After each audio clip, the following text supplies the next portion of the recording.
नमस्कार मित्रांनो, तुमचे स्वागत आहे श्री स्वामी समर्थ. मित्रांनो, आज मोठा शुक्रवार. स्वामी समर्थांची आपण दररोज सेवा करतो. आज सुद्धा आपल्याला स्वामींची विशेष सेवा करायची आहे. या सेवेत आपण स्वामींच्या मंत्राचा जप करू. हा जप फक्त 21 वेळेस आपल्याला करायचा आहे. महिला असेल, पुरुष असेल, शिकणारी मुलं असतील, कोणीही या सेवेत सहभागी होऊन ही सेवा करू शकतात. हा मंत्र जप करू शकतात. फक्त श्रद्धेने, विश्वासाने आणि मनोभावाने तुम्हाला ही सेवा अर्थातच हा मंत्र जप करायचा आहे.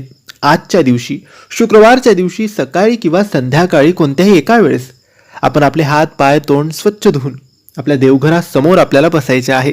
म्हणजेच स्वामींच्या मूर्तीसमोर किंवा फोटोसमोर बसायचं आहे.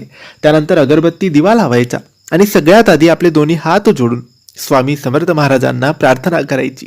सुख समृद्धीसाठी, बरकतीसाठी, आरोग्यासाठी, समाधानासाठी, त्यानंतर संकट, समस्या, अडचण दूर करण्यासाठी प्रार्थना करून झाल्यानंतर आपले दोन्ही हात जोडूनच हा मंत्र तुम्हाला बोलायचा आहे.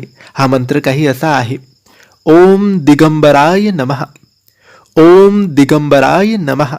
मित्रांनो, हा मंत्र तुम्हाला फक्त 21 वेळेस बोलायचा आहे. 21 पेक्षा कमी नाही, 21 पेक्षा जास्त नाही. आणि मंत्रजप करताना कोणतीही घाई करू नका. मंत्रजप अगदी हळूवार, सावकाशपणे या मंत्राचा जप तुम्हाला करायचा आहे. आणि ही सेवा मनोभावाने, स्वामींवर विश्वास ठेवून करा. जर ही सेवा मनोभावाने, विश्वासाने, श्रद्धेने कराल तर स्वामी तुमच्या सर्व इच्छा, सर्व मनोकामना पूर्ण करतील. तर मित्रांनो, ही माहिती तुम्हाला आवडली असेल तर लाईक आणि शेअर करा. काही प्रश्न असतील तर कमेंट्सद्वारे विचारा. आमच्या चॅनलला सबस्क्राईब करायला विसरू नका. धन्यवाद.